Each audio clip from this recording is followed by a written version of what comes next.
Do you know that the Hadrian Wall you see to be a historical monument and people get to see, wow, this is wonderful, was actually put together by a black man? Now you know today. These are the things they don't say. It's not in our histories. We don't learn it. Our children don't learn it. And Heather, these are intentional. It wasn't just an oversight. And there are lots of hidden histories like this that are beginning to come out. Now, a lot of people knew that this walls was built by Emperor Hadrian in the year 76 and 138 AD. But here is the real story. His name was Lucius Septimus Severus. He became Rome's first African emperor from Leptis Magna in Libya. He ruled Rome from around 193 to 211 AD. During his reign, he was invited to Britain, that Britain was under a siege, under attack, that if care is not taken, they're going to be seized, right? So the governor invited Septimus to come and give aid, maybe whichever advice, whatever he can do to keep the city intact. And that was how he went to Britain. As at that time, he was the emperor, the Roman emperor as at that time. On reaching there, he made them build the walls that we all knew as Hadrian's Wall.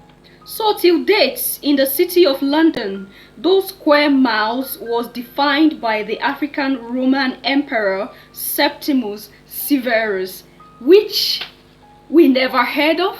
We do not know anything about. We only see it, and it was like a site that attracted people from here and there to go see. Now, the second thing is that apart from the fact that it was a Roman emperor, an African emperor who built these walls, and it was attributed to another person, his name was not even spoken about. When you're talking about the whole of the history of Great Britain, sometimes they deliberately pull out his name from there. Even when you talk about the Great Wars, in short, you won't hear anything about this. Now, when you get to the museum in Britain, at the reception, you get to see a portrait of Septimus. Now, the reason why most of the times you don't even calculate this to see any connection in it is that it is whitewashed. The portrait is a whitewashed portrait. And it is deliberate, because you can't tell me they had to just make it that way. No, why is it white?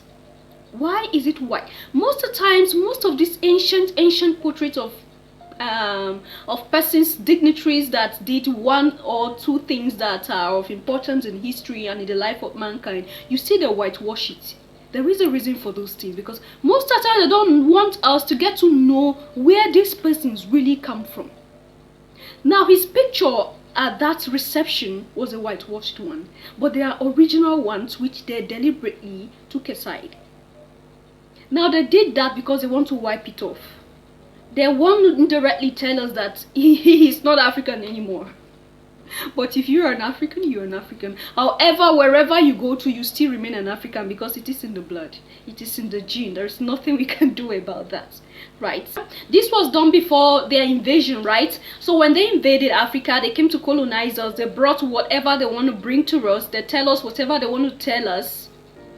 Most of these histories, they deliberately refuse to, because the curriculum we started using, about the history we started studying, right, was histories that these persons planned. All we do in schools are things that they have arranged and brought to us. But in all our histories as Africans, have you heard of this African emperor who aided in the development of the Hadrian Wall? No, they wouldn't say that.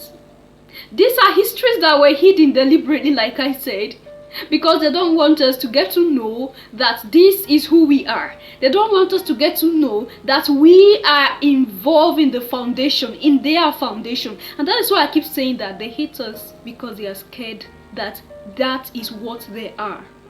We are embedded in the origin of man. In short, we are the origin. right? Because there's nowhere you go to that you wouldn't hear of something phenomenal that was done by a black person, by an African person. But deliberately, they decide to wipe us off. Do you know the reason why? Because we love people too much. And it's not that we love ourselves. We love others more than ourselves. When you see your African brother or sister, even in the diaspora, you act as if you don't know them. You pretend as if you don't. You are shy. You are ashamed that you see your brother or your sister. But when you see a white person, oh my goodness, you expose yourself. You open yourself. You welcome them. Whatever they tell you, you believe it. If they tell you God is like this, you believe 100%. If they tell you God is like that, 100%. But when your African brother or sister say the same thing, you ask yourself, are you sure this thing is true? This is how we have become, and this is what they want us to be. That is why the brainwashing started from the beginning. Now, this is a man that went and helped them because he was asked to come and help. That is to say, there were blacks before colonization. There were blacks existing in Britain. There were blacks existing in London before what? Before colonization. Before they came down here.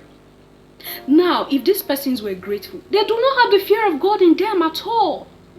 But they come to teach us the ways of the Lord, and that same Lord, they are not afraid of him. They don't have his fear in them. They don't have his love in them. Is there nothing to question about there? There is a whole lot, right?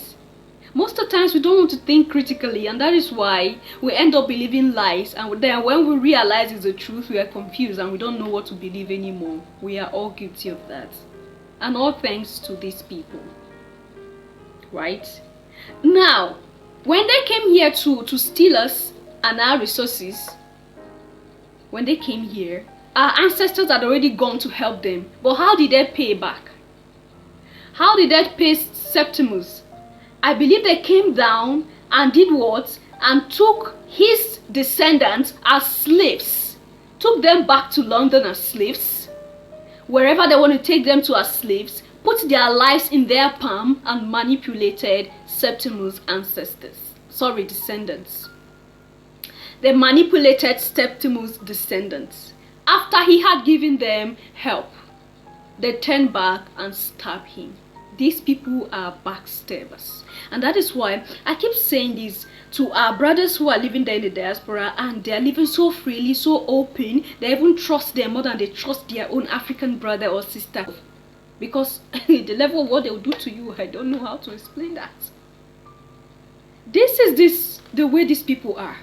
There are a lot of things that you discover, and most of the times you ask, but who are these persons really? Are they really who they say they are, who they claim they are? Because if they are so holy, that we are so devilish, they had to come and bring religion to us because we are people that lack the Spirit of God. They came and brought whatever to us, and they are seen as people that are holy, and then they had to change the picture of everything to fit into themselves. Power. Because this is the first thing you can do to capture people, and they did it so well. They had to change the color of everything to their color so that we can see them and respect them with all our heart. Even when they come to lie to us, we believe that lies are truth, when obviously they are not. Now, there is no charm in this thing. No, there is no other thing they did. There's no other thing. They're just so smart. And that is why they could rule over us. And because we are so foolish that we trust them so much, we trust them more than ourselves, that is how they get hold of us. They have known that the weakness of Africans is what is in their love for outsiders. That's our weakness as Africans. We love people outside so much. We can do anything for them with all our heart and soul. But when it comes to ourselves, we don't do that. And that is why they are okay to use us against us. This explains a lot of things. A lot of things. I don't know how you see this, but I think this is a big revelation about we ourselves as black people, as Africans, living on the face of this earth. There are a lot of things that can be derived from this alone. that I think we should also rethink a whole lot of rules that we practice, a whole lot of things that we practice in our countries as Africans, as individuals, wherever in the African continent. Something that is a truth does not have a lie. When it is the truth, it is the truth. But when the truth have started giving birth to iotas of lies, then you should know that that foundation itself, something is wrong with it. I don't know if you understand what I'm saying, but if you do, that is good. I would argue who actually ever came to Britain was the African Emperor Septimius Severus. He was one of the greatest Roman emperors. So he was born in North Africa in AD 145. He was a warrior. He came here to Britain in AD 208. He got a message from the governor, and the governor said that we here in Britain are being attacked from the north and we're in danger of being overrun. The first thing he does is have them build the walls of Roman London. So the city of London, to this day, the square mile is defined by the African Emperor Septimius Severus. If you walk into the reception area of the British Museum, the first bust you see is a bust of Septimius Severus, alabaster white. But actually, when he was in real life in the Roman world, he would have been painted as he was, a man from North Africa. This is a man who's there all the time. He's right in front of us all the time in the British Museum, but nobody knows unless you dig into the story that he was a warrior emperor from North Africa who stayed true to his own heritage. I don't think you'd have to be a genius to know that the last thing the Horn of Africa needs is more foreign military bases, more weapons and more European meddling. What we call our strategic relationship isn't about human flourishing, it's about the EU's ambitions as a superpower.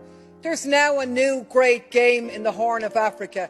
Greater and lesser powers are pockmarking the place with military bases. France, the US, China, Germany, Japan, Italy, Saudi Arabia all have a presence in the tiny area of Djibouti alone. Mercenaries are swarming in from all quarters. The entire region is being militarised. War is in the air.